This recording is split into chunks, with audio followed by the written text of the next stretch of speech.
Hello, student of class 10th. We are going to start your first lesson, that is the reflection of light. The first topic is light. अब अगर हम पहला topic light देखें तो आखिर में इस लाइट का यूज क्या है। तो लाइट के बिना अगर देखा जाए लाइट को, तो लाइट के बिना हम कोई भी चीज देख नहीं सकते। जो भी सारी चीजें हमारे इस नेचर में हैं वो सब हम लाइट के द्वारा ही देख पाते हैं। दूसरी चीज होता है कि लाइट का बहुत सारा यूज होगा जो आगे हम देखेंगे। जैसे लाइट हमारी स्कैटरिंग करती है, डिफ्रैक्शन करता है, रिफ्लेक्शन करता है, रिफ्रैक्शन करता है, बहुत सारी प्रॉपर्टी लाइट के द्वारा जो है डेवलप की जाती है। और हम जानते हैं कि लाइट जो है 7 कलर से मिलकर बना होता है। क्लियर है? और ये जो लाइट होती है, लाइट के बिना एक दूसरे मायनों में हम कह सकते हैं कि इस यूनिवर्स में किसी भी चीज को देखना पॉसिबल नहीं। क्लियर है? अब क्वेश्चन ये राइज होता है कि आखिर में ये लाइट कहां से ओरिजिनेट होती और ये क्यों ओरिजिनेट होती। क्लियर है? हम जानते हैं कि जो मेन सोर्स होता है लाइट का वो सन होता है। सन से ही लाइट हमारी इमिट होती है। लेकिन बेसिक क्वेश्चन ये राइज होता है कि आखिर क्यों सन से ही जो है लाइट हमारी इमिट होती, क्यों नहीं अदर प्लेनेट या सैटेलाइट या अदर ऑब्जेक्ट लाइट इमिट करती। क्लियर है? दूसरा जो हम देखते हैं सोर्स लाइट का वो होता है इलेक्ट्रिक बल्ब होगा, लैंप होगा, कैंडल्स हो गई, ये सभी हमारी लाइट क्या करती हैं, इमिट करती हैं। तो हम इन सबके पीछे सबसे पहले ओरिजिन जानेंगे इस लाइट का, आखिर क्यों इन्हीं से लाइट हमारी इमिट होती है। क्लियर है? तो जो मेन सोर्स होता है लाइट का वो होता है क्या, हमारा सन होता है। तो सबसे पहले जो हम देखेंगे वो ओरिजिन ऑफ लाइट देखेंगे। पहला जो हमारा होगा वो ओरिजिन ऑफ लाइट होगा कि आखिर ये लाइट जो होती है क्यों सन से ही इमिट होती है। क्लियर है? और दूसरी चीज कि आखिर में ये कैसे इमिट होती है। क्लियर है? तो हम जानते हैं कि अगर ये हमारा सन है तो सन से हमारी लाइट इमिट होगी। सन आखिर में कैसे अदर प्लेनेट या फिर सैटेलाइट या अदर ऑब्जेक्ट से डिफरेंट होता है कि सन से हमारी लाइट इमिट होती है। क्लियर है? तो इसको देखने के लिए हम ये देखते हैं कि सन मेनली जो डिफर करता है अदर प्लेनेट या अदर ऑब्जेक्ट से वो हमारा होता है, पहला होता है composition of sun. Composition of sun होता है, यानी सन का जो कंपोजिशन होता है वो अदर प्लेनेट या फिर सैटेलाइट से डिफरेंट होता है। क्लियर है? और जो दूसरा होता है वो हमारा होता है सरफेस टेम्परेचर, यानी surface temperature of sun. Surface जो टेम्परेचर होता है सन का वो नियरली जो है 6000 डिग्री सेंटीग्रेड के बराबर होता है। और जो कंपोजिशन होता है सन का, सन में बहुत लाइटर एलिमेंट होते हैं जैसे हाइड्रोजन, हीलियम, ये सभी एलिमेंट जो है सन में पाए जाते हैं। अब जहां कहीं भी लाइटर एलिमेंट होते हैं और टेम्परेचर ज्यादा होता है वहां पे एक न्यूक्लियर फ्यूजन रिएक्शन होना शुरू हो जाता है। तो सन पे ये दोनों फेवरेबल कंडीशन है, एक तो लाइटर एलिमेंट की प्रेजेंसी है सन पे और दूसरा सरफेस टेम्परेचर भी ज्यादा है। इसलिए जो सन पे होता है वो न्यूक्लियर फ्यूजन रिएक्शन होता है, यानी nuclear fusion reaction takes place. Nuclear fusion reaction takes place on sun. Nuclear fusion reaction takes place on sun. अब ये न्यूक्लियर फ्यूजन रिएक्शन क्या होता है? न्यूक्लियर फ्यूजन रिएक्शन में स्मॉलर एलिमेंट कंबाइन होकर हैवियर एलिमेंट बनाते हैं, और ये जब हैवियर एलिमेंट बनाते हैं तो प्रोडक्ट और रिएक्टेंट के मास के बीच में कुछ हल्का सा डिफरेंस हो जाता है, यानी डिफिशियंसी हो जाती है मास की, जिसके चलते वही मास हमारा एनर्जी में कन्वर्ट हो जाता है। आइंस्टाइन ने बताया था कि जो डिस्ट्रॉइंग मास होता है वो एनर्जी में कन्वर्ट होता है, और उन्होंने एक इक्वेशन भी दिया था, मास एनर्जी इक्विवेलेंसी रिलेशन, जिसमें mass is converted into energy बोला गया। आगे हम देखेंगे। अब ये न्यूक्लियर फ्यूजन रिएक्शन कैसे होता है सन पे? तो न्यूक्लियर फ्यूजन रिएक्शन में दो स्मॉलर एलिमेंट कंबाइन होते हैं और एक हैवियर एलिमेंट बनाते हैं। जैसे 1H2 1H2 हाइड्रोजन कंबाइन हुआ और ये बना लेते हैं 2He3 प्लस 0N1 प्लस यहाँ पे ये एनर्जी जो है रिलीज करते हैं। सब एटॉमिक पार्टिकल इमिट करते हैं। अब ये होता कैसे है? मान लीजिए कि ये हमारा हाइड्रोजन है 2 kg का, ये हाइड्रोजन हमारा 2 kg। एक केवल मैं एग्जांपल दे रहा हूं कि जो हमारा रिएक्टेंट है यानी हाइड्रोजन हाइड्रोजन कंबाइन कर रहा है, ये भी 2 kg का है, ये भी 2 kg का है, और इधर जो प्रोडक्ट बना वो कितना बना? 3 kg का। हम देख रहे हैं कि लेफ्ट हैंड साइड और राइट हैंड साइड में मास में कुछ डिफरेंस है, इधर 3 है जबकि इधर 4 है, यानी यहाँ पे एक जो होता है हमें मास डिफिशियंसी नजर आ रही है या मास डिफिशियंसी प्राप्त होता है डेल्टा एम, और ये जो मास डिफिशियंसी होती है वो बराबर होगा 2 + 2 kg - 3 kg = 1। Einstein mass energy equivalency relation, यानी आइंस्टाइन ने बोला था जो भी मास हमारा डिफिसिट होता है या मास की जो कमी होती है वो मास हमारा एनर्जी में कन्वर्ट होता है। यानी यहाँ पे अगर हम ये देखें आइंस्टाइन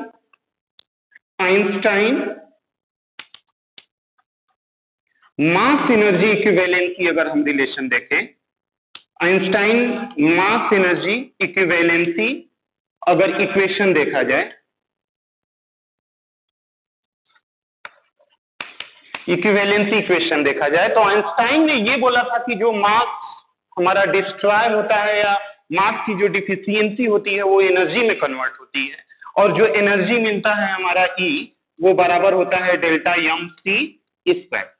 अब यहाँ पे अगर हम डेल्टा एम की वैल्यू पुटअप करें जो हमारा 1 kg के बराबर इस एग्जांपल में है, तो हमें एनर्जी प्राप्त होगी जो यहाँ पे ऑब्टेन होती है, जहां C हमारा स्पीड ऑफ लाइट होता है, स्पीड ऑफ लाइट होता है। अब हम जानते हैं लाइट की स्पीड कितनी होती है, तो 3 × 10⁸ मीटर पर सेकेंड। तो जब C स्क्वायर लेंगे तो इसकी वैल्यू और अधिक हो जाए, यानी बहुत एक्सेस अमाउंट में हमारी एनर्जी रिलीज होती है जब हाइड्रोजन हाइड्रोजन कंबाइन होकर हीलियम बनाते हैं, और यही एनर्जी हमारा जो है रेडिएशन के रूप में इमिट होती है, और यही रेडिएशन हमारा क्या बन जाता है? लाइट बन जाता है। यही रेडिएशन हमारा लाइट बन जाता है। यानी लाइट एक एनर्जी का फॉर्म होता है जो सन पे हाइड्रोजन हाइड्रोजन कंबाइन होकर हीलियम जो बनाता है वो मास डिफिशियंसी के चलते। तो इस फॉलोइंग एग्जांपल से हमें यही कंक्लूजन निकला कि light is a form of energy जो that occurs due to deficiency in mass of reactant and product. Okay,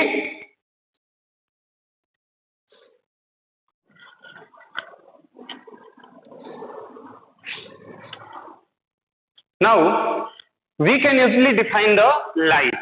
Light is a form of energy as we have seen in the previous example, and with the help of light we are able to see the objects around us.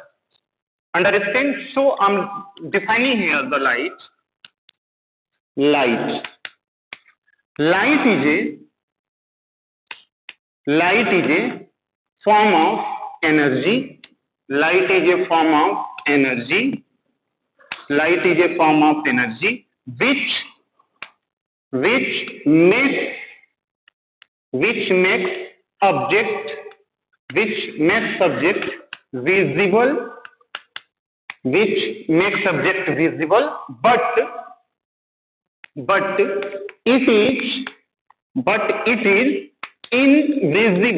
but it is invisible itself. So it is the definition of light. Now we will see the property of light. What is the property of light? Okay, after defining the light, so the next topic is property of light. Okay,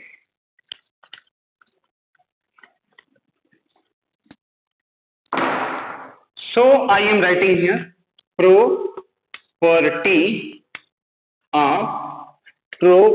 of light.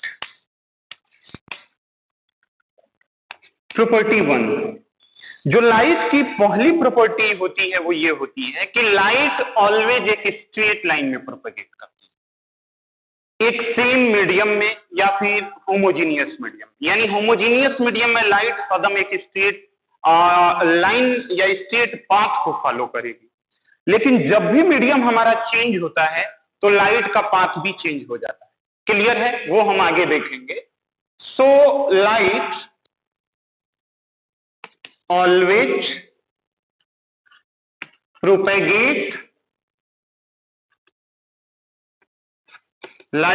propagate in a straight line path in same medium or homogeneous medium। Homogeneous medium.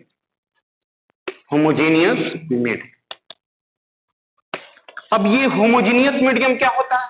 Homogeneous medium एक ऐसा medium होता है जिसमें light की property हर जगह हर direction में same होती। Clear है? दूसरी पॉइंट ये है कि लाइट तो एक मीडियम में हरदम स्ट्रेट लाइन पाथ में प्रोपेगेट करती है, लेकिन जहां कहीं भी मीडियम अगर चेंज होता है वहां पे हमारी जो लाइट होती है वो अपना डायरेक्शन चेंज कर देती। क्लियर है? वो हम आगे देखेंगे। दूसरी प्रॉपर्टी, जो लाइट की स्पीड होती है वो 3 × 10⁸ मीटर पर सेकेंड होती है एयर या फिर वैक्यूम में, लेकिन जहां कहीं भी मीडियम हमारा चेंज होता है वहां लाइट की स्पीड भी बदल जाती है। क्लियर है? So second property is speed of light. Speed of light is 3 × 10⁸ metre पर सेकेंड इन एयर और vacuum. But speed of light changes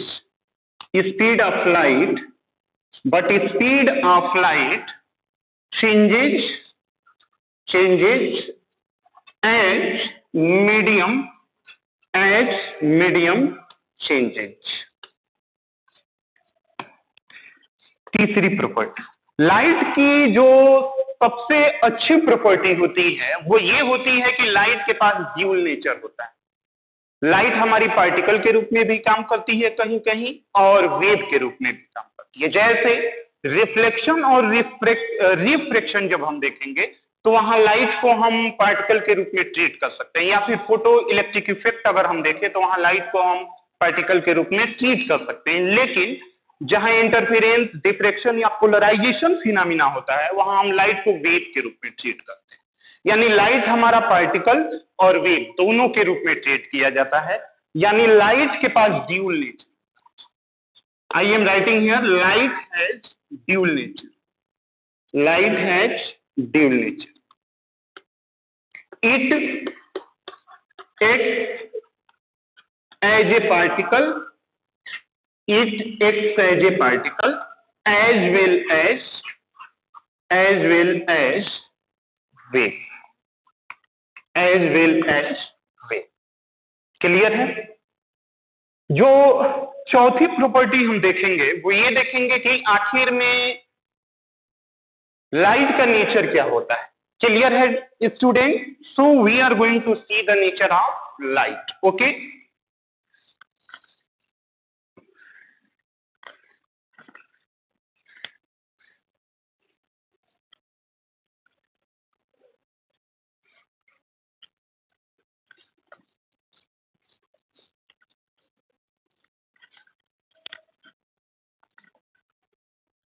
तो next topic is the 4 property.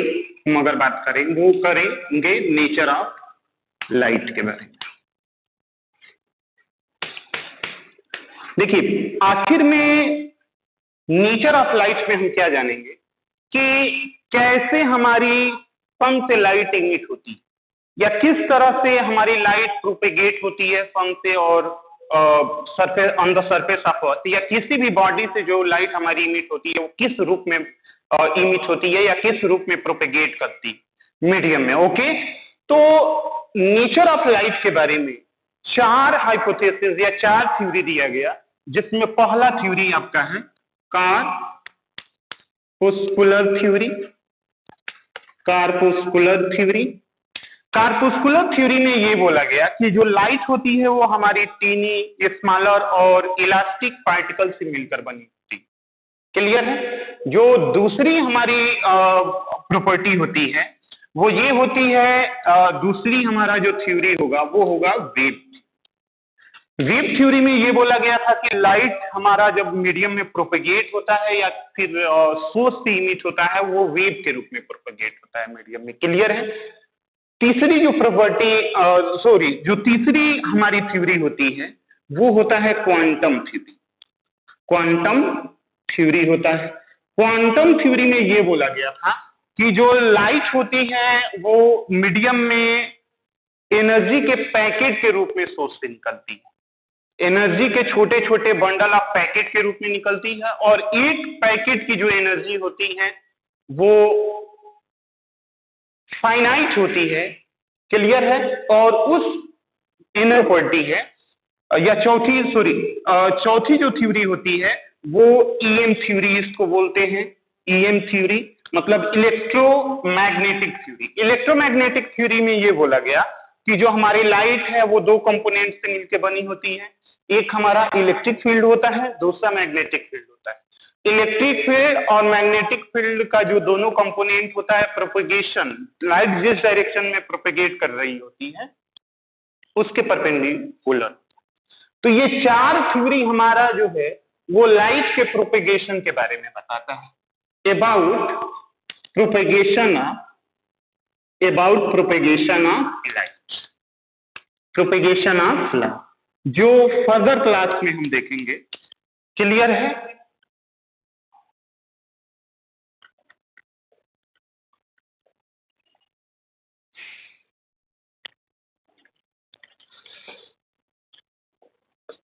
Now we are going to see the other topic, that is the source of light. Source of light, यानी source of light का मतलब ये हुआ कि light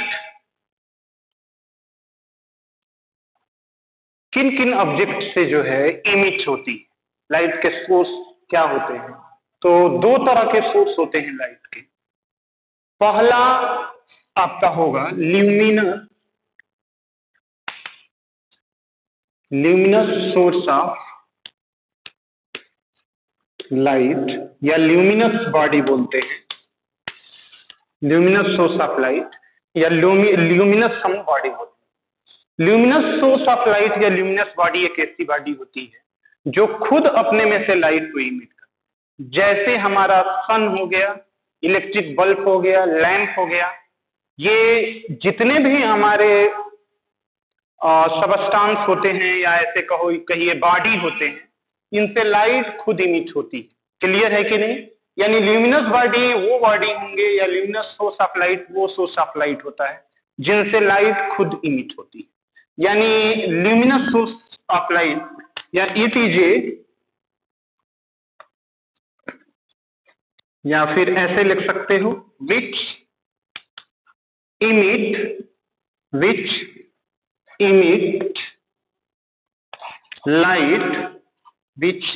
light by it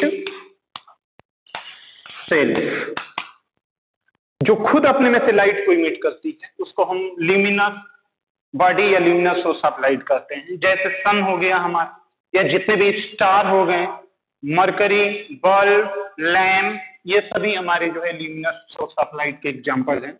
यानी example अगर हम देखें इसका तो हो जाएगा सन, electric bulb,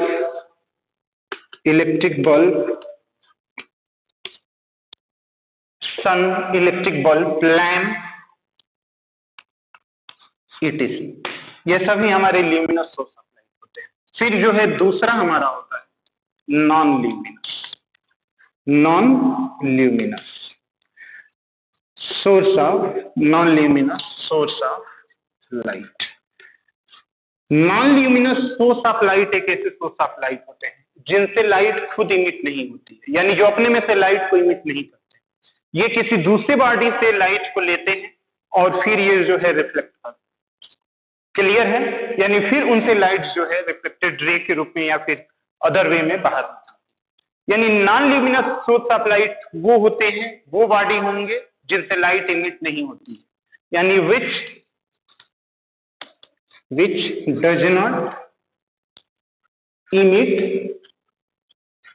which does not emit light by which does not emit light by itself। जैसे एग्जाम्पल में जितने प्लेनेट होते हैं, किसी भी प्लेनेट के पास अपना लाइट नहीं होता, ये सन से लाइट को लेते हैं, उसके बाद रिफ्लेक्ट करते हैं जिससे कि वो अपीयर होते हैं। ये वॉल हो गया या फिर ये बोर्ड हो गया, टेबल, चेयर, कुर्सी, या वो सारे ऑब्जेक्ट जिनसे लाइट खुद इमिट नहीं होती है, उनको हम बोलेंगे non luminous source of light. Example में हम दे रहे हैं प्लेनेट हो गए, सैटेलाइट हो गया, फिर जो है आपका wall, table chair et. This are the non luminous source of light. यानी दो तरह के सोर्स ऑफ लाइट होंगे, और भी होते हैं हमारे, जिसमें फास्फोरोसेंस होंगे, फ्लोरोसेंस होंगे, जो हम आगे देखेंगे, आगे के क्लास में देखने हैं, लेकिन अभी दो हमें देखने हैं, एक ल्यूमिनस, दूसरा non luminous. Source of light के बाद हम आते हैं मीडियम के बारे में, कि आखिर में मीडियम क्या होता है। तो मीडियम एक ऐसा सबस्टांस होता है जिसमें लाइट की रेज प्रोपेगेट करती है, यानी जिसमें हमारी लाइट की रेज प्रोपेगेट करती है उसी को हम उसका मीडियम बोलते हैं। अब ये मीडियम बहुत से हो सकते हैं, जैसे जब लाइट की रेज सन से चलती है, अर्थ के सरफेस पे आती हैं, तो सन और अर्थ के बीच में बहुत सारे डिफरेंट लेयर मिलते होंगे जिनसे होती हुई हमारी लाइट की रेज आती है।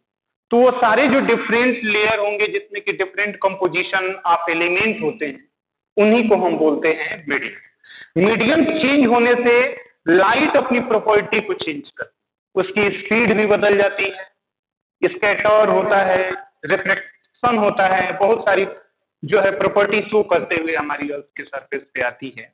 इसलिए मीडियम को जानना बहुत, यानी अब हम देखेंगे मीडियम एक ऐसा सबस्टांस होता है जिसमें लाइट की रेज प्रोपेगेट करती है। जैसे हम अभी बताए हैं आप सबको कि सन से जब अर्थ के सरफेस पे लाइट चलती है तो बीच में बहुत सारा मीडियम हो सकता है, जैसे ओजोनोस्फीयर हो गया, ओजोन लेयर हो गया, आयनोस्फीयर हो गया, हाइड्रोस्फीयर हो गया, या फिर आपका बीच में जो है स्पेस पड़ता है, और बहुत सारे जो है मीडियम पड़ते होंगे। तो उन सारे सबस्टांस को जिसमें लाइट हमारी प्रोपेगेट करती है उसको हम बोलते हैं मीडियम। यानी मीडियम क्या होता है? Medium, it is a substance, I am writing here, it is a substance in which light propagate, जिसमें लाइट हमारी क्या करती है? प्रोपेगेट करती है। तीन तरह के मीडियम होते हैं। पहला जो मीडियम होगा वो हमारा होगा ऑपिक मीडियम। ऑपिक मीडियम एक ऐसा मीडियम होता है जिसमें लाइट की रेज प्रोपेगेट नहीं कर पाती, यानी एक साइड से वो दूसरे साइड नहीं जा पाएगी, या ऐसे कहिए कि लाइट की रेज ऑपिक मीडियम में संचरित नहीं हो पाती। जैसे ये वॉल हो गया, वॉल में क्या लाइट प्रोपेगेट करेगी? नहीं करेगी। अगर इस साइड हम लाइट जलाते हैं तो उस साइड नहीं जा पाएगा लाइट, यानी इसमें लाइट प्रोपेगेट नहीं करती। टेबल हो गया, चेयर हो गया, अगर वुड का बना हो तो लाइट उसमें प्रोपेगेट नहीं कर पाएगी। यानी वो सारे सबस्टांस जिसमें लाइट हमारी प्रोपेगेट नहीं कर पाती है उसको हम ऑपिक मीडियम बोलेंगे। यानी it is a medium, I am writing here, it is a medium, it is a medium in which light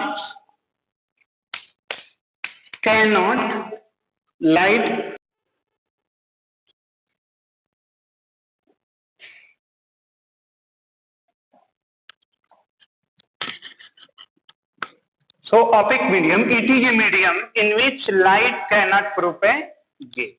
इसका जो एग्जाम्पल होगा ऑपेक मीडियम का, यहाँ पे हम लिख दे रहे हैं एग्जाम्पल, वो क्या होगा एग्जाम्पल जरा बता दीजिए। जैसे हमारा टेबल हो गया, चेयर हो गया, और ये सभी वुड के होने चाहिए, लकड़ी के, क्लियर है, और वॉल हो गया, ETC, ये सभी हमारे ऑपेक मीडियम होंगे जिसमें लाइट हमारी प्रोपेगेट नहीं कर पाती, वो सारे सब स्ट्रांस होंगे। दूसरा जो है transparent medium, the second medium will be transparent medium. तो ट्रांसपेरेंट मीडियम एक ऐसा मीडियम होता है जिसमें लाइट की रेज इजिली प्रोपेगेट करती है, यानी लाइट की रेज एक साइड से दूसरे साइड आराम से जो है पास आउट हो जाएगी। जैसे हमारा ग्लास का एग्जांपल, अगर ये वाल अगर हमारा ग्लास का बना हो तो लाइट अगर हम इधर बारे तो लाइट आराम से उधर जा सकती है, तो उसको हम बोलेंगे ट्रांसपेरेंट मीडियम। यानी ट्रांसपेरेंट मीडियम एक ऐसा मीडियम है, it is a medium in which light can easily propagate, जिसमें लाइट आराम से प्रोपेगेट कर सकती हो। जैसे एग्जाम्पल हमारा हो गया ग्लास। तीसरा जो मीडियम होगा वो होता है ट्रांसल्यूसेंट मीडियम। तीसरा जो मीडियम होगा वो होगा ट्रांसल्यूसेंट मीडियम।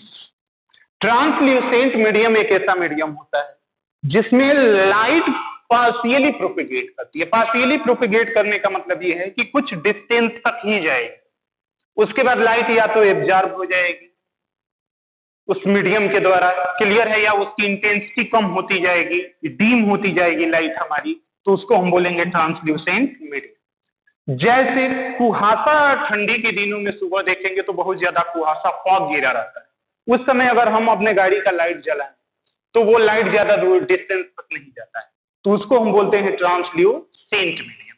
यानी it is a medium, it is A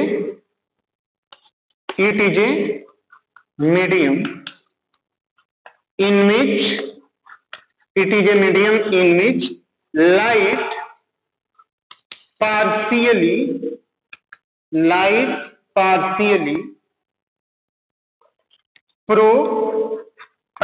propagate, जिसमें लाइट पार्शियली प्रोपेगेट करती है। जैसे एग्जाम्पल अगर हम देखें तो एग्जाम्पल में क्या हो जाएगा, फॉग हो जाएगा, या डेंस वाटर लेयर हो गया, आपका डेंस वाटर लेयर हो गया, ये सभी हमारे जो एग्जाम्पल होंगे वो ट्रांसल्यूसेंट मीडियम के होंगे।